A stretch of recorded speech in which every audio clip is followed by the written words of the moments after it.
All right, welcome back to the Coach Steve Show podcast. Joining me today again is Zach Keilman. He's back to discuss the Chicago Bears. Unfortunately, about the Bears. Well, yeah. Being here about the Bears.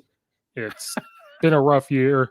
If you're watching the video version, this comes out right after TSS Fantasy on Sunday mornings for the Belly Up pregame show. I don't know why I'm the only one with just a Bears one. People are like, what the hell is this? Why do we have to listen to the Bears? So, again, Zach Keilman, he's host of Gridiron Gallery. He's also on 4th and 4. He does probably about 6 other things. Japanese football, is that what you told me one time? Yeah. Surprisingly enough, I do some Japanese football coverage.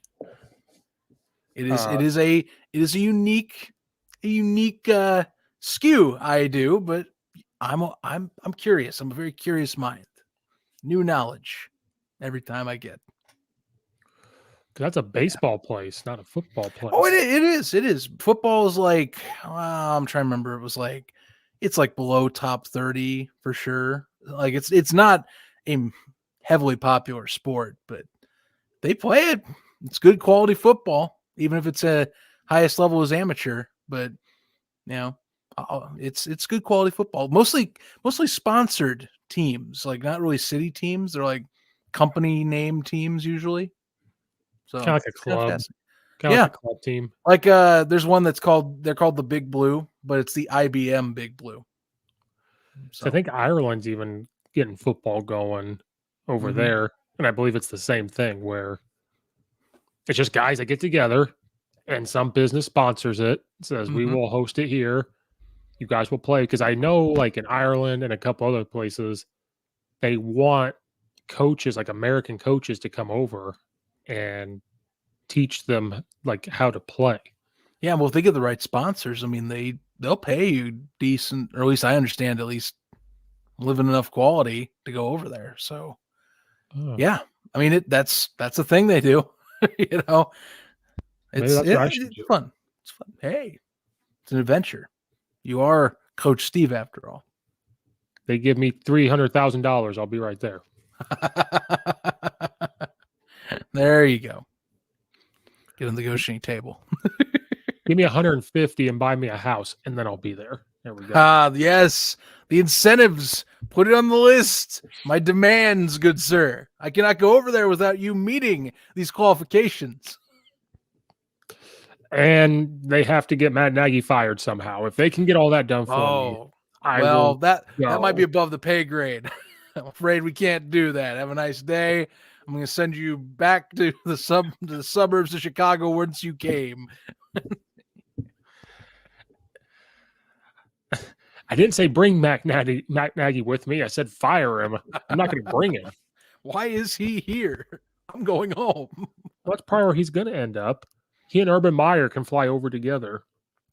Yeah. Well, you know what? Okay. At least we haven't seen Matt Nagy do something like Meyer. So like, it's one of those things where I'm like, we've seen the long haul of this. This isn't like a dude that's instantly messed up or has a bad track record. It's just like, okay, it's time to move on. All right. You're a nice guy in person. We feel you, but you're just not doing the job. It's that simple. No hard feelings, pal, but we just need to move on. Okay. That is true. At least there's no scandals. There's no right. Because I put out a podcast episode about Urban Meyer and like, will he ever coach in college again? Because that was the first thing that got brought up. So I went over, I said, look at all the red flags he's had. And I went through them at Florida and at Ohio State. And then I read an article and I read it on the podcast. I was like, these should have been red flags when the Jaguars were looking at him. Like, well, wait a minute. Like, that was all these players that there was. I didn't even know. I knew he did things at Florida, and I had forgot about some of them. Some he made them wear boots so they wouldn't get drug tested because they wouldn't drug test injured people. What? I didn't even know about that. Excuse me. That's what the article said. It said like it was on like NFL.com or Yahoo, so it wasn't like something outrageous. It was this article because it said the title of it was "Let's go down memory lane of like everything about Urban Meyer, and it said that Oh my. players would get drug tested because we know those Florida teams outside of Tim Tebow, what they did. Like Percy Harvin, even like he was a part of it. And then he said you would see guys in boots or have crutches, so they wouldn't get picked to get drug tested. And he knew, so he knew certain players that they're injured, they don't get drug tested, so they'd be in boots, they'd be on crutches. And I said, "What?" Wow. I did not realize this. I mean, I knew that. That's one thing with Urban Meyer. I know this is our show, your show here. You talk Chicago, but still, like, it's just that's so weird. You see the success, but also how unstable it seems like these teams are in terms of at least the Florida teams alone. You can go like, okay, that was just freaking flying by the seat of your pants. Like, it was volatile by nature. It was something was bound to happen. Ohio State, it was like, okay, eventually it unraveled, unfortunately, but like, you know, it's the guy has a track record, and yeah, I mean, Jacksonville probably should have considered that. I think I was along with many people where I'm like, why are we getting this guy besides the fact that he's just a big name, you know? So Yeah, that was my thing. I thought he was even just though for a big name. even though this is a Bears one, I'll talk anything NFL because the Bears, we say the same thing over and over. It was fan sided where I found it. So I don't know how credible it is, but Yeah, I mean, yeah, take it as you will. I'm trying to find it. Like it said, Percy Harvin physically assaulted the wide receivers coach in 2008. Meyer reportedly covered up a failed drug test by saying players had injuries. Players were seen wearing walking boots to feign injuries and avoid drug tests. Then it talks about Aaron Hernandez. We all know what he did. So stuff like that. Yeah, we definitely don't have to go into that. But stuff like that. And then talked about the scandal at Ohio State, covering up for the coach, domestic abuse, and that he didn't know about it, but did. And then the text messages came out, and health reasons he had to quit. And then in the reports about what happened at the whiskey bar, that type of stuff happened when he was at Florida. So all this stuff is circling around. And so it's like, if you're the Jaguars, you should have done research. Now, again, some of these are not proven innocent or proven guilty, but just the fact that something's out there. And even these reports about the players, I said, some of it's probably not true. It probably isn't. But but these type of reports, if it was like every 4 years, it'd be fine. But the fact that all of these are coming out within like 2 weeks of each other is like, this exact thing is probably not happening, but something close to this is happening. Consistent pattern. Right. That's it. As you're saying, track record shows that maybe something will go wrong. My thing is that, if he wasn't going to handle the stresses of college well, if he was too hardcore severe, from what we understand, he was way beyond, at least in terms of how he treats his staffs, at least, or expects out of his staffs. I didn't think it was going to fly in the NFL because, I didn't think he was going to last for health issues again. Yeah. And I also was thinking that, you can't just like boss around people in the NFL. These are professional athletes now. They're not amateurs in college anymore. Yeah. And really, you got to put that, like, NIL deals make amateur really a quotation mark thing anymore for college. So you couldn't let it fly around in professional. You can't be that hard ass and like on people and trying to be extreme, because that's going to get you nowhere, especially as a first year coach. The NFL is a whole different beast. It's because in college, as the head coach, you are in control of everything. Mm-hmm. Everything. NFL, you think you are, but you're not. You're not really. No, and I've had 2 podcast episodes. I said, one, is it time for Urban Meyer to go? And then spoiler alert, this is pre-recorded because it's Christmas. So when this comes out, we all have stuff going on. So spoiler alert, it's pre-recorded, even though it says live. And I don't care if people know. It happens. Today, as the time of this recording, I put one out, talking about Urban Meyer. And, I said, you can't, it's okay if you can't coach in the NFL. It's fine. Nick Saban is an example. He could, but like I always tell people, I have a book because I'm a Nick Saban guy. Hold on. Yes, Hold on. you are an extreme Nick Saban fanboy. You got to read this book. Okay. But in it, it talks about pretty much wherever he's coached. And it talked about when he was the defensive coordinator at the Houston Oilers, I believe. Yep, that's right. And there was a story, and I cannot remember the linebacker's name, where the players were like, is this guy really talking to us this way? And this linebacker like charged at him to like fight him in the meeting room. And Nick Saban is short. Mm-hmm. I guess he put up his fist to fight this linebacker in the NFL, like they were going to fist fight. But that was before he went to the Browns. So he learned under Bill Belichick, like, okay, this is how I talk to NFL players. This is how I do this. Then, he tried the Dolphins. Now, the Dolphins were the last team to shut out Tom Brady. I forgot about that. But it's okay if you can't do the NFL. It's fine. Nick Saban and Bill Belichick, two best football coaches of all time. It's fine. Does that fancy book mention him passing on Drew Brees? Probably. I'm sure it does. It's been like 3 years since I've read it. Well, I look, hindsight's 2020. I'm not going to be that guy because back then it was different with Brees and if he would be back to the level after the surgery. I'm playing, but I think, you can't write a book about your career like that and not at least touch on that. Oh, no, he didn't write it. Somebody wrote it on him. Oh, okay. I was thinking this was like a autobiography or something. No, I have this one. He wrote one on how good do you want to be? It talks about how he made Alabama. Oh, okay. But then there's a good one called 4th and Goal Every Day, written by Phil Savage. And it goes into depth about how he learned what Bill Belichick does to build a culture and build a program and exactly what they do. Okay. And so, from that aspect, but yes, I read this whole thing on Nick Saban's life. Like when he won the championship at LSU, I believe. It was either the one at LSU or the very first one at Alabama. They said he did his 30-minute talk to the media, looked at all the coaches and said, okay, meet me in the office in 10 minutes. They went in the office. Other coaches are getting drinks out. They're like, we just won the championship. He hands them all folders. And he goes, you're going here to talk to all these kids. You're going here. You're going here. You're going here. And they go, Coach, we just won. And he goes, yeah, and we're a month behind in recruiting because we had to wait longer to play this national championship game. So go. We're behind. Okay. And then, I think it was a couple years ago, Bill Belichick, when they won the Super Bowl, they asked him about it. He goes, yeah, we get less time off to recover. We're going to be right back. He even says that stuff. So, it's all. And in the book, it's like Saban wouldn't even smile. He couldn't sit there and be like, because he said we're not done with the process. Yeah, we won the championship, but then it starts now. The process starts over again. So I'm getting off. This is Nick Saban. This is Nick Saban podcast now. We're way off, but it's okay. But yes, cycle repeats.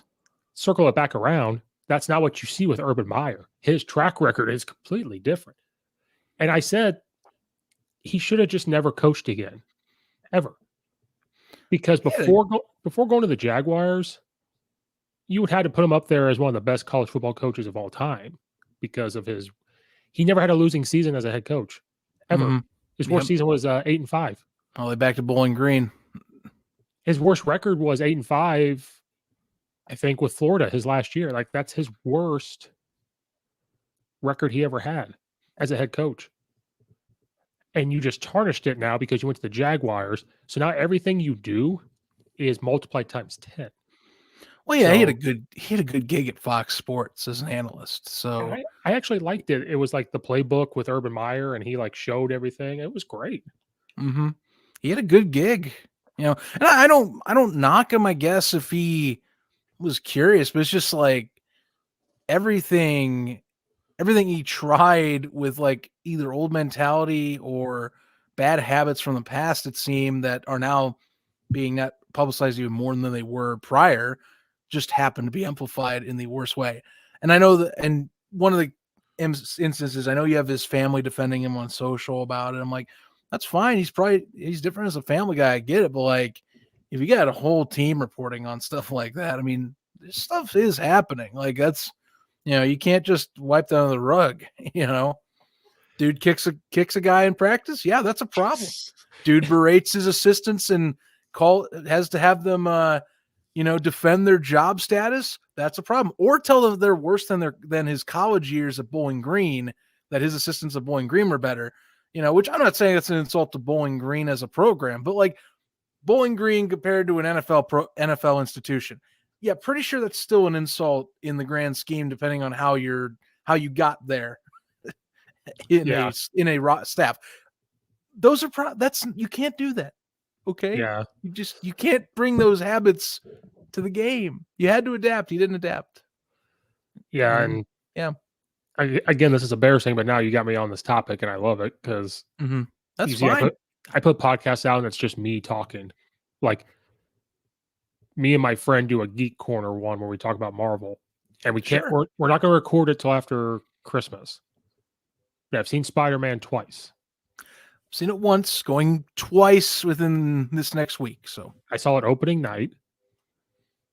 I got home at like midnight. It's fine. It's whatever. Then I went again Sunday because it was so good. So I told my friend we could record one after Christmas, but I can't help it. So I have to do it myself. I have to get this off my chest. You'll see a spoiler one coming out here in like 2 days. I have to talk about it. But anyway, the thing with Urban Meyer and the thing with the kicking thing, I try to go back and say, okay, can we defend Urban Meyer in anything? Like, is anything made up?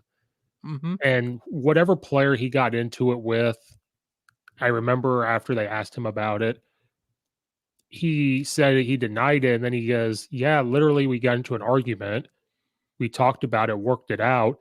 And I guess they joked and was like, yeah, we can't even talk in the hallway anymore because it gets on the news saying that we hate each other.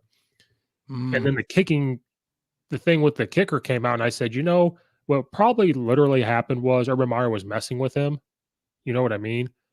And this kicker probably hated him. And I said he could have taken advantage of all the other reports saying, I'm going to make him look bad. But again, these reports don't happen to Bill Belichick. These reports don't happen to Tomlin at the Steelers. You don't see him with Pete Carroll. You don't see him with Nick Saban. So then I'm like, these have got to be true, or at least part of it's true. Right. And then if it isn't true, you would have seen the players come out and say that never happened, but they all kept their mouths shut. Yeah. Yeah. I think the one argument you're referring to is Marvin Jones, by the way. Yes. Because the whole report was that he went home, he refused multiple times to come back and was threatening to not come back at all. And they finally convinced him to come back. So, yeah, I mean, it looks bad. And sure, we can talk about reporting ethics and all that with Jacksonville and how stuff is leaking out or how things are getting to said reporters in that area. But truth is, there's probably enough of it that is true. You get that many reports, some of it's got to be credible at some point. You know? Because if one of those came out this year and he kept his job, and then maybe one of these little ones come out next year, be a little bit of a red flag. But it's like, okay, NFL coaches argue with the players all the time. They're adults, they're all, my God, I'm so old I can't even think about it.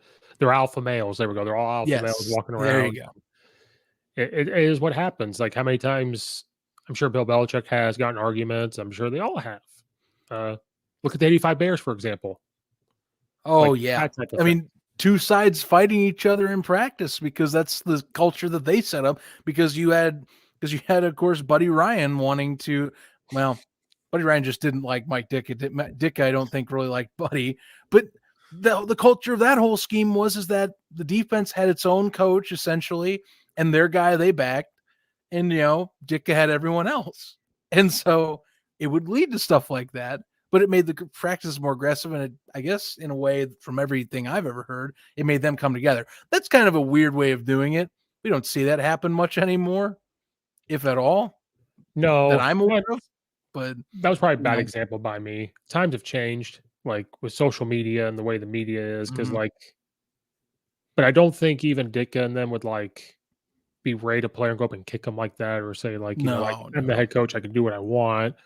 Or and then it does look weird when you take your running back out, put in your Ohio State running back that you coached, and it does not look good with that. And then Trevor Lawrence coming out and basically kind of, I'm paraphrasing, saying like there's a new energy in the locker room now. And that does not help you when you've got your rookie quarterback who's supposed to trust you come out and be like, yeah, it feels good in here now. So like I knew either Urban Meyer would get fired or die on the field. Like one of the two things were going to happen. Well, I think they were holding out really long. I mean, his contract was kind of nuts. It wasn't John Gruden levels of like 10-year, like $100 million deal nuts, but it was still a lot of cash they were throwing at him. So to me, I was 50-50 as long as nothing happened the rest of the season. Like as long as no extra crap came up, like the kicking thing, if it never came up and they just coasted through the end of the year and maybe from what it looks like they're going to be on track again to get another number 1 pick, Yep. Coast through the year, get another year under your belt, say, okay, we had a rocky start.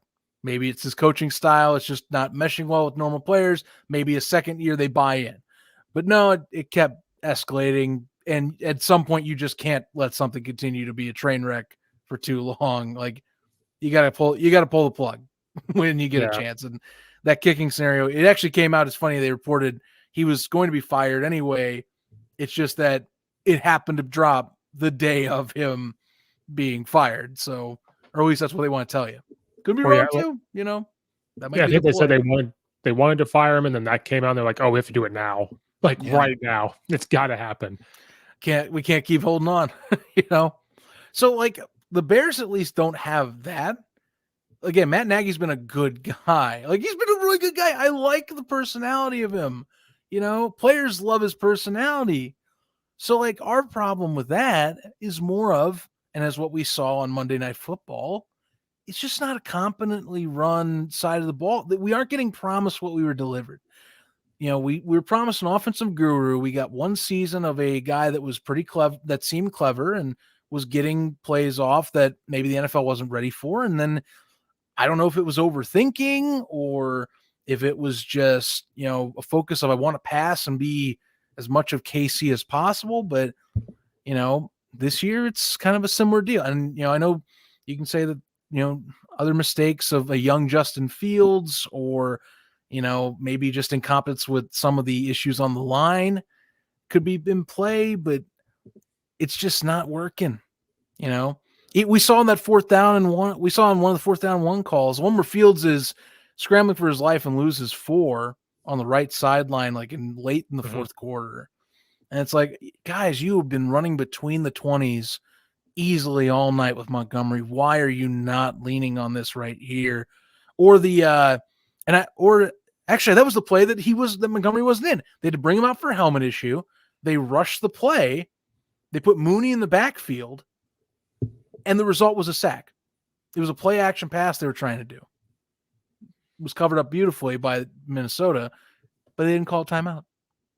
That's a coaching problem. They didn't call a timeout, or like you and I have said probably 3 times in a row, where's Herbert? Where's Herbert?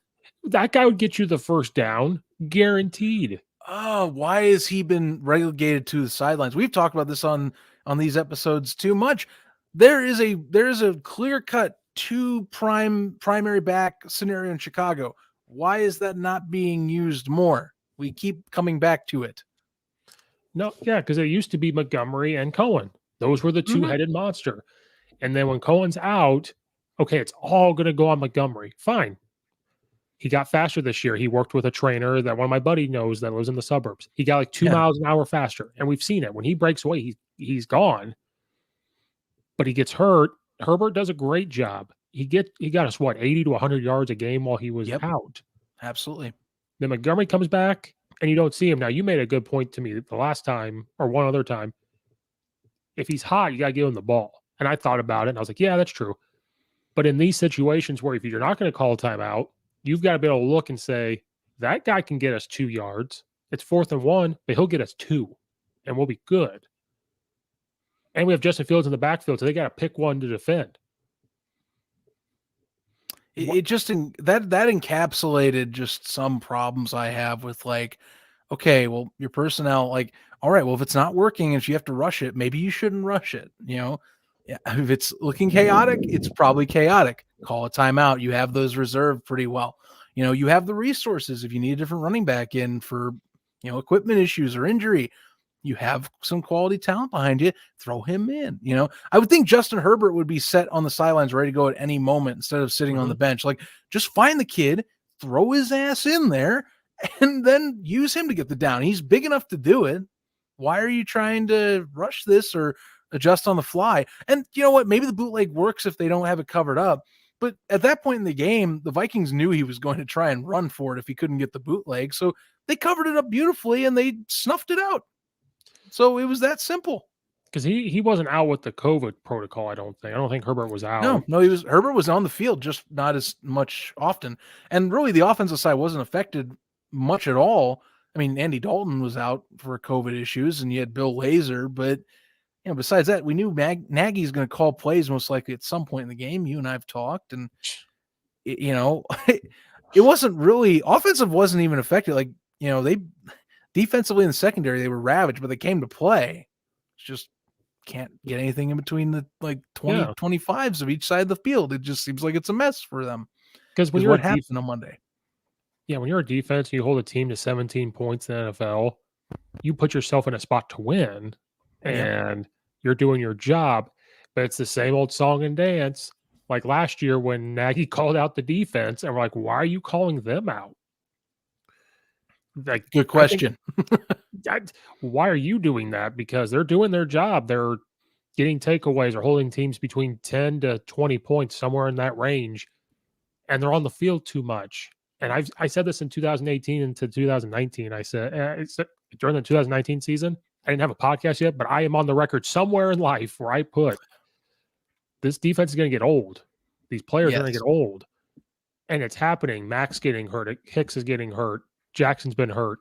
Like, they're starting to get banged up and they can't play to that level all the time. So you have to put an offense out there to help them. Is it... You're talking age, Robert Quinn is now up to 16 sacks and is most likely going to pass Richard Dent's sack record at this point of 17 and a half. I mean, talk about a guy that's come up this year and talk about I won't say wasted, but boy, it sure feels like when you're 4-10 and you're seeing out there Quinn dominate on a weekly basis and give you the best chance to win. That does feel like it's such a drain to me. Guy's up to 16 sacks and is playing at the best level of his career since he was in his early years with St. Louis.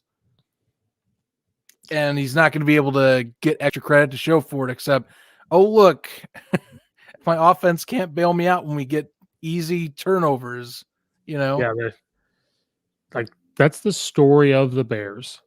I mean, when we went to the Super Bowl years ago, we had at least an offense that could get us some points, like, competently, and the defense carried us. 2018 was the same thing. Like, we have this defense that can carry us. The offense is competent. Now we have a defense that's been good for a couple of years, and we have no offense that's competent. And Robert Quinn, in the first half of the Packers game, both defensive ends for the Bears, Quinn, I can't remember who's on the other side. Gibson be the other one. Gibson. They kicked the Packers tackle's ass the whole first half. They did. And put pressure on Rodgers. Rodgers didn't want to run because of his toe. You could tell right from the get-go. And the way he was throwing it was kind of awkward, but he's still able to do it, the bastard, but it's fine.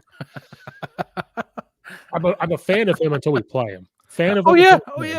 Oh yeah. No, I mean he dazzles me, and then I have to sit down and take my beating every two out of every 17 or 18 weeks, depending on how it's been. And we have to pay him. He's a landlord. We have to pay him rent too, which I don't like. Gotta pay him rent. We gotta do his taxes. We gotta do everything. He owns us, so. Like the one where he threw literally off his back foot. It was like 3rd and 18 or that long third down. And he threw off his back foot, went right over our guys' fingertips to Lasered, I think. And I'm like, oh my God, how did he do that? Oh Lordy, that one kills me. Defensively, I mean, look at Monday night. They had pretty much their entire starting secondary was out. I mean, we're talking Eddie Jackson. Really, both safeties were out. So we had Jackson and of course Gibson as well. that were not starting.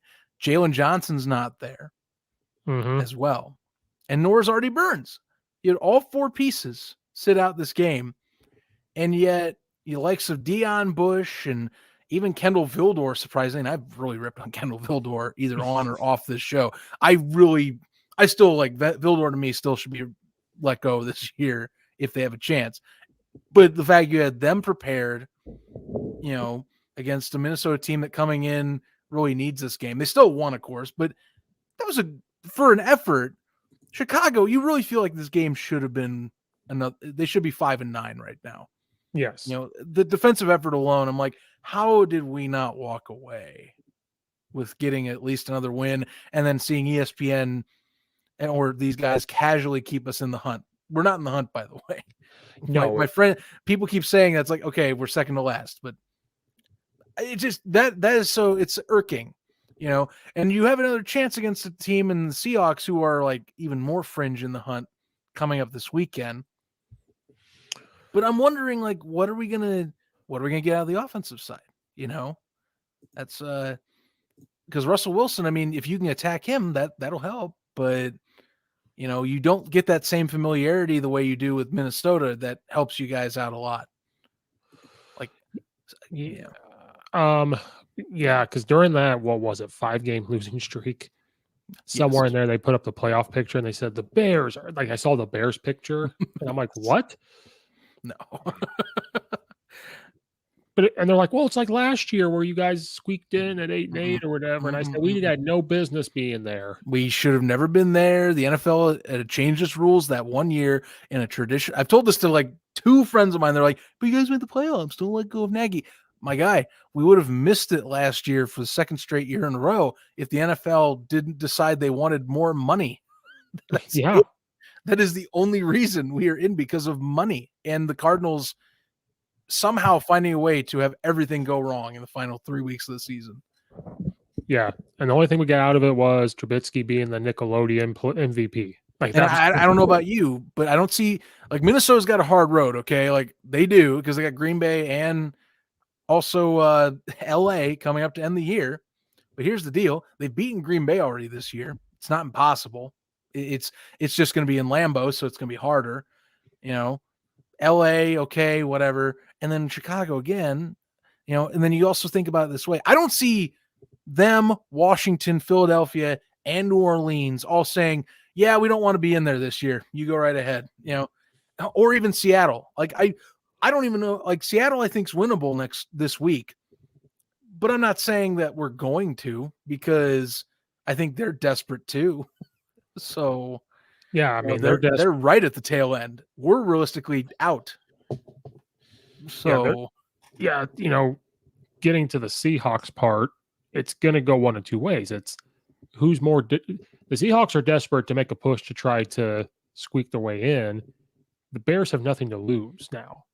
True. So for the Bears, it's going to go one of 2 ways. We have nothing to lose, so are we just going to play and ball out and just whatever, or are they going to have people not play because there's nothing to play for?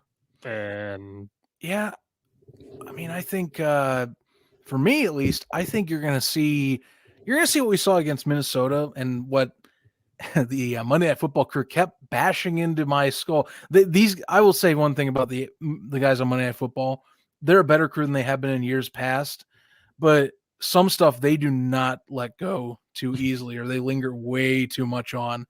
That kills me. Like they're fighting hard. They're not giving up. Like, okay, I get it. Like they like Matt Nagy. Like, you don't have to keep saying it every 3 plays that they're fighting hard for this guy. Like, that's a normal thing that you'll hear Louis Riddick or Brian Greasy just shove in there as color commentary. So I'm going to say it. They're probably going to fight hard for this guy in Seattle because they like Matt Nagy. He's a player's coach. He's not a good former scheme coach. He's not good with his offensive prowess or, handling certain aspects of in-game play, but he's a good players coach. He relates to them better. So they're going to fight hard for him. It's going to be a close contest. And I think it's winnable. Seattle's been kind of a dud this year. It'll depend on if Russell Wilson continues to show him being up to speed like he has somewhat been getting at in recent weeks. So, if Russell Wilson cooks and it's not like, say, the 2018 matchup where they just snuffed him out, then we're done. We're done. So, and if you can't get like Jalen Johnson or Jackson or Gibson back, that might be a problem. Although I think they'll be back in time if I were to make the assumption correct. Yeah, because I hinted at on my podcast, I'll get in trouble. The COVID changes of the NFL. I was just like, how dumb is this? But I'm going to go along with it. I could see them being back. Yeah. Because it even changed since Nagy got tested positive. Like he couldn't come back, for the 10 days or whatever it was. Now I think they can come back within the next day. Like it just depends. Yeah, they were to the asymptomatic type of stuff that they're putting in now. Yeah, so hopefully we should mitigate some things. I can't keep up with all the changes. Just watch Pat McAfee show with Aaron Rodgers, you'll hear it.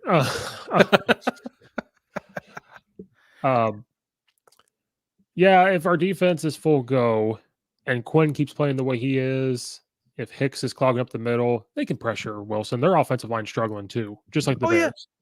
Oh yeah, they got opportunities. They got him.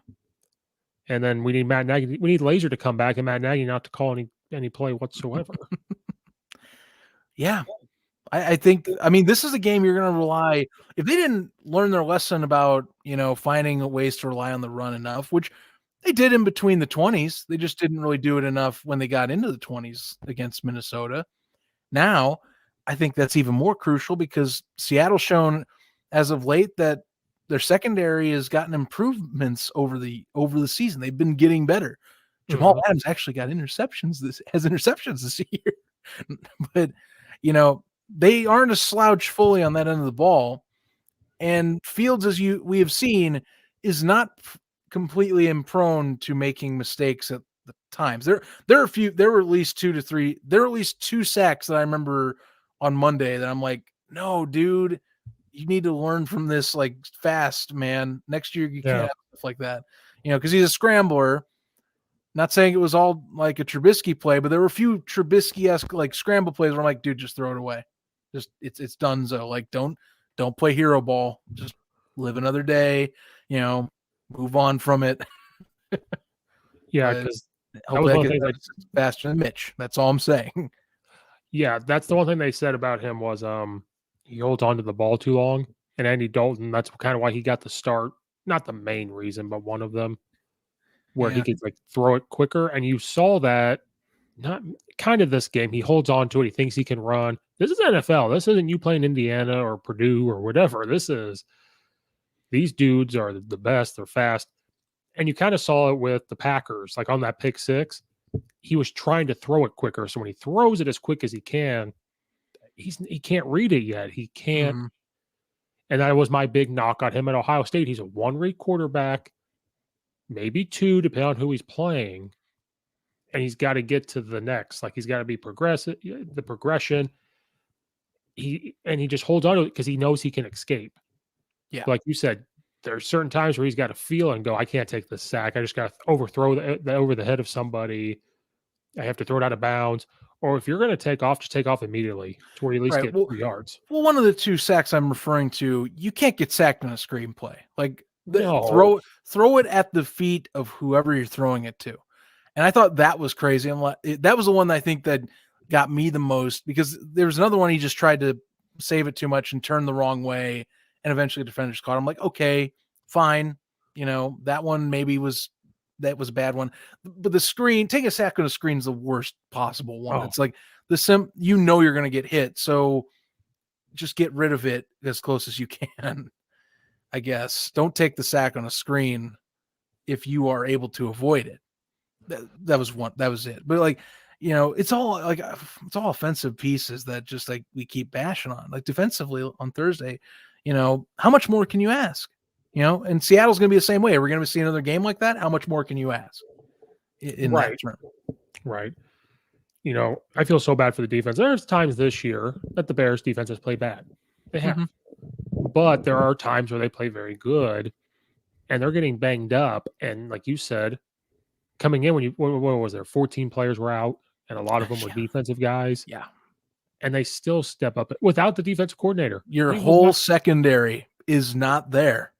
Your whole secondary is not there. The leader in Mac's not there. Yes, Akeem Hicks played, but he's not healthy. He's just, when he feels okay, he's going to play. Mm-hmm. And linebackers, oh my God, the linebackers have been banged up all year. And they still showed up and played. And the offense is not returning the favor consistently because it's play calling. But the offensive line, our left tackle, is 39 years old. Yeah. You know, we put in a rookie against the Packers, and he had 2 penalties within like 2 minutes. Let me ask you about one of those penalties, by the way, because there's a big stink about it. Was one where Fields is running out of bounds. He gets pushed before he goes out of bounds and falls down. And he gets called for a personal foul because he tried to defend his QB, which I understand completely. It's just that everyone then looks at Jermaine Ifedi for pulling him away and yelling at him for doing that. You as a coach, do you like that Jenkins did that, even though it caused the penalty and it wasn't really, I don't know. Like, I guess I'm asking, like, were you okay with that penalty, or were you with Ifedi where you're like, that was kind of a dumb move? I get the defensive part because I was a center, so I understand defending your QB. But also, there's a time and a place and a situation, I think, too. Yeah, I think it depends. Like, in his mind, if he sees that and he thinks that was egregious, like he thinks that Justin Fields could have been hurt, he thinks that. As a coach, you're probably like, at the time you're mad at the penalty, then you actually look at it. So at the time, you're probably mad. At the exact moment in time, you are probably very upset because it's a penalty. Yeah. But then when you go back and watch it, you're probably like, I like that you defended the quarterback, and you'll take it, if that makes sense. So it's both. At that point in time, you are pissed. Now, I think it had to be more egregious than it was. If it was way more egregious, like if it was like a helmet to helmet out of bounds, you as a coach, you're like, yep, go do that. So that's probably not the answer you're looking for, but yes and no. Like, no, it's okay. like for me, if it was me, I'd probably be mad right at that moment because we got a penalty. Like, now we're pushed back. Then as soon after the penalty is, marked off, I'd probably be like, I understand. I would pull him over, like, I know why you did it, and I appreciate you defending your quarterback. So it's probably both. It's both. It's don't get caught. You shouldn't get caught type of thing. Well, yeah. Like, I get the defense. I understand. It's just I felt that there, to me, I know this is a tangent here, but like there were one too many people where it's like, oh yeah, I mean, I would have easily taken the penalty. Jermaine Ifedi is an idiot and is a coward for doing that. I'm like, I don't know, man. The dude was pulling away a rookie who was probably needing to be stepped aside before things escalated even worse, is how I looked at it. So I don't know. I get defending your QB. I really do. I'm just saying that, if the game flow's going where you're being penalized left and right for personal fouls, maybe it's best that in a situation where your QB, wasn't, say, hitting the head, which, by the way, the Anthony Barr foul, I was like, okay, maybe that's where you should react. Yeah. Because it seemed like there was a little underreaction to that compared to like what that push was. I'm like, what's the situation, guys? Like, how about we do it then? I'm okay with penalty then, not like when he gets pushed out of bounds on something that was, to me, it's a legal play, that's it. So I don't know. Random tangent. It's just like, it's also comes into Tevin Jenkins's discussion because he's been penalized. It's his first start on Monday, and he was brought in for Peters against the Packers, and it's been a mixed bag, of course, but yeah, this first few times. So like, you hope it's just early going type of issue. That's probably why he was yelling at him, like, pick and choose when you're going to do this. That's probably what he was yelling about. Like, that's what I hope it is, not like, you don't do that, which I don't think anyone would say that if you're a lineman. Like, that's just ridiculous, Right. I think that's what that was. Like, you're talking like pick and choose your battles, Yeah, right. Like, that's why I wonder if Jenkins thought that was enough for him. But again, he's a rookie, but maybe he thought that was enough. I don't know. But yeah, should have waited. Yeah. It is what it is. I mean, that's just another thing, I guess, but that's a development as we're not eliminated yet, but we're pretty much eliminated. It's more about evaluation now. So like, he's going to probably play the rest of the year, you would think. So yeah, he'll play the rest of the year. Uh, I didn't know if he was going to be ready to play this year. With I'm the back surprised that he surgery. did. That's Yeah. what I think is amazing. But that's why they need what we said before we recorded, that the Bears have to get rid of everybody. And what I mean, and one of my friends told me this isn't the first time the doctor and the scout misevaluated somebody or doesn't give all the information. So if they clean house, they've got to clean house Yeah. with the Bears. Now I'm jumping the gun here before the Seahawks, but I just have to say that, like, if they're going to clean house, like I said this from the get-go, you keep the game day crew, the people that work on the field, that work the game day stuff, they've got to keep their job. That they have nothing to do with them winning or losing Right. games. Right. Let's calm down. Nothing. That's different. That's the marketing department. That's whatever. But the doctors have to go. The scouts have to go. General manager has to go, unfortunately. Then the head coach has to go, and he'll find another job. That's the thing. They will find jobs. Sure. Somebody's going to hire them. Mm-hmm. Matt Nagy will probably end up back at Kansas City as like an offensive assistant. I guarantee he'll end up back. Wouldn't that be the kicker? Yeah, and they just got a clean house. The doctor misevaluating Jenkins was like the last straw of like, how did you not know there was a back issue? And then all of a sudden it's like, oh, the off season's here, the preseason's here, surgery. Like, what? Excuse me? Yeah, it's been what, how long since the draft, and now it's back surgery? Yeah. Lost time. A lot of lost time. And like you said, with the new rule that they can start talking to coaches, like, I know a part of the Bears ownership is probably like, what's the point in firing Nagy now? We're not making the playoffs. Might as well just let him finish it out, which I understand. But at the same time, you have to like set that precedent of like, hey, we're looking for a coach. Like, and I almost don't like the talking behind the guy's back either. So this new rule of like, you can reach out to coaches, that looks bad too. Because what if it gets out? Luckily, it's a 1-year experiment right now. And I wonder if that's going to be your problem, is like, it just causes more paranoia in discourse for the current organization. If you're like how do you hide that from a coach? Like, do you just flat out tell them like, we're bringing in people, by the way, just letting you know your job might be on the line? Like, imagine doing that 2 weeks before the season's over and you're like, excuse me? Well, that's I was very critical on the this is not NFL. I was very critical on the way Miami handled Manny Diaz. Oh, yeah. And someone didn't come after me, but said, I put out there saying like the drama in Miami or like whatever, because there is. And they said, what do you mean? And I said, well, how would you feel if the report came out saying, hey, we're talking to Cristobal? If he doesn't take it, you can keep your job. But if he wants it, you're fired. And they said, the person was like, what's wrong with that? What's wrong with them wanting this coach, but then knowing if they can't get him, they still have a coach? And I said, well, if I'm a coach and I'm looking at the way you're doing that, that's a red flag to me of like, what are you going to do to me? Right. I think Cristobal was a great hire. That's his school, but that's a red flag. And you're doing it without an athletic director. And I've seen that. I didn't even think about that. I didn't even think about that part of this whole equation. Yeah, that was before they hired the Clemson athletic director. Oh, Jesus Christ. That is even worse. Yeah, so this is the president or the chancellor or whoever that's doing this, or the board of directors that's doing this, making these decisions, or assistant athletic director, whoever. They didn't hire the guy yet. So this is Miami doing this. And I've seen this where like it happened at Illinois. Beckman had gotten fired. Incumbent got hired.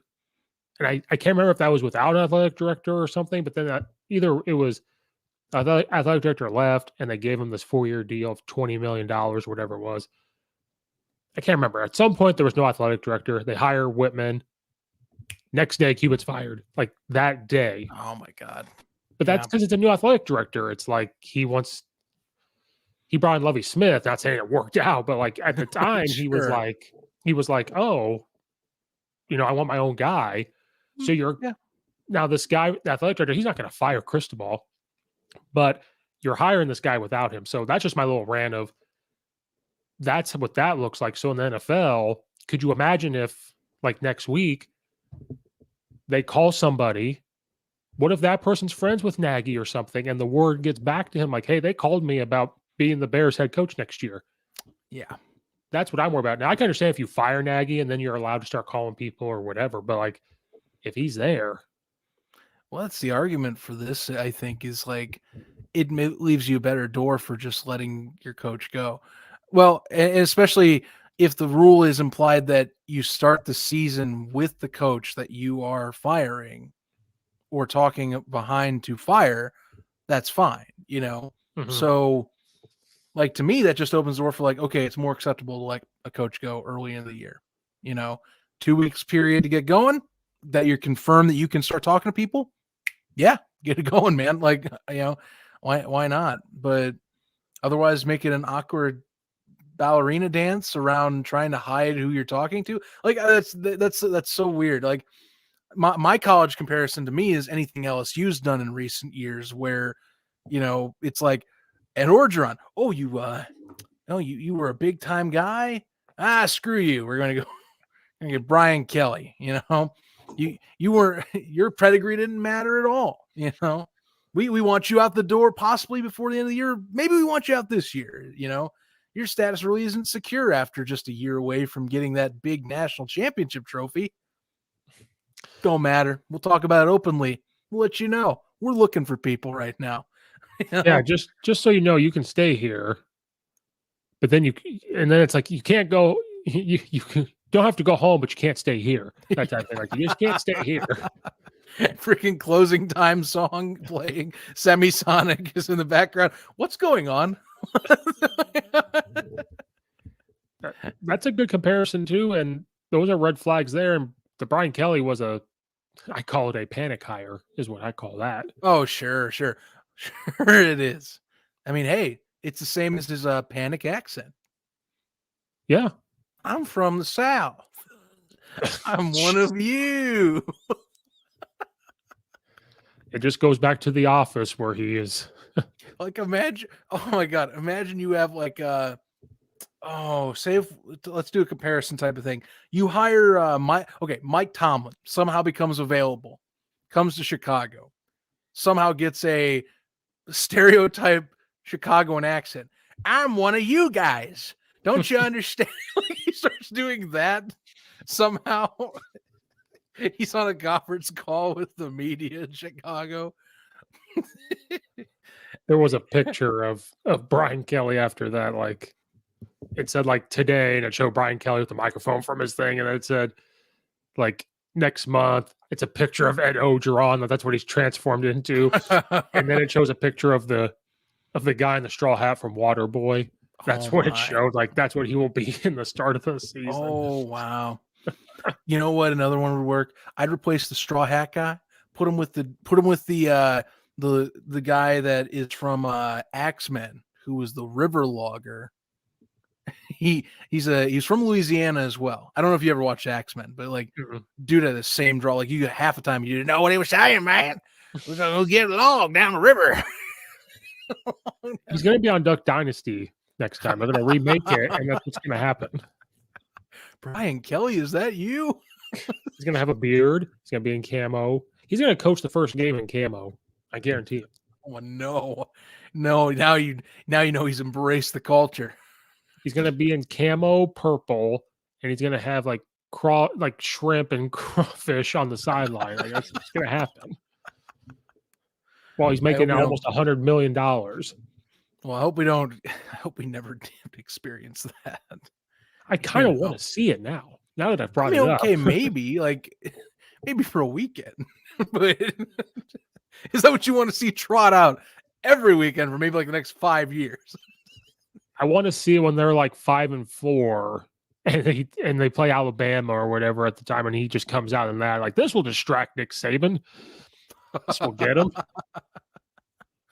Do the Kirby Smart overthinking, but like with a lot more props. Yes. I can foresee all of that. Yes. And I kind of want to see it. And then I want to see Nick Saban go shake his hand and say, "You dumbass." What are you doing? Or he goes up and says, "Who's your daddy?" Like, "Welcome to the SEC." Like, who's your daddy? I want to see that. No, sir. Oh man. Well, to wrap it up, we think the Bears have a chance against the Seahawks. I think you're right. Yeah. So you're saying there's a chance. There is a chance that they will get to 5 wins. I think it can happen. Right now, there's a 73% chance of the Seahawks winning. Ooh, That's huge. that's big. They beat the Rams. That's pretty big. As we've already established, this is pre-recorded. So, like, it doesn't matter that I just hinted that they're still playing right now. It It's doesn't the matter. holidays. Leave me alone. I have to do things this weekend. It is. So do you, Steve. Christmas is on Saturday. What do you want us all to do? Like, Just leave me alone. Okay. until Japan pays me $300,000, this is pre-recorded. Go to Japan. Get your yen. Until they pay me that money and buy me a house, this is going to be pre-recorded. Or until some big mega FanDuel deal comes down the pipe. Well, don't we all wish we were Pat McAfee? Can't all get those deals. Aaron Rodgers, when they did that, he was like, I hope you guys are going to be taken care of for 3 years. And Pat McAfee goes, the amount of money we're getting, we better be longer than 3 years. And he's like, that money's going to last more than 3 years. Gonna be coasting. I would retire. I'd be like, I'm done. Oh, dude, I could only wish. I'd be ecstatic. I would do another I'd do podcast for like another year. I'm like, I'm done.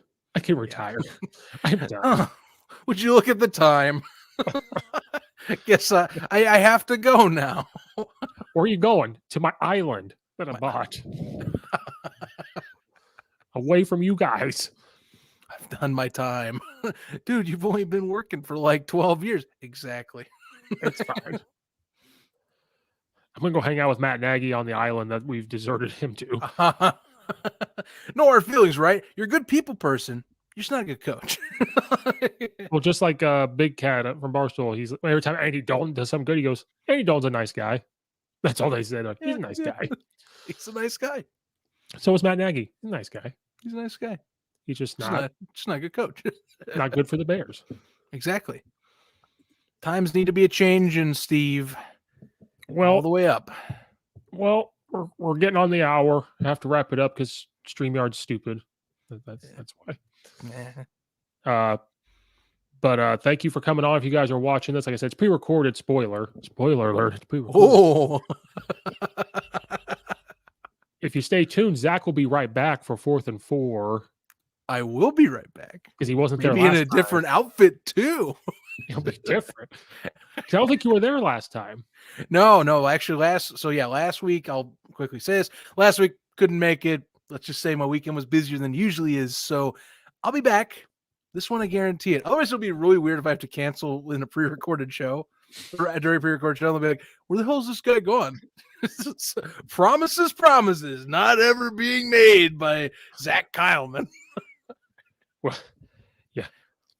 Oh, he's wearing the same shirt. Or he's wearing different Even clothes. more weird. Like, what did he wash it? That's the mystery. That's the mystery. All right. Well, video version, stay tuned. You'll catch 4th and 4 with Zach and the crew. Thank you guys so much for watching. We'll see you guys next time. Bye.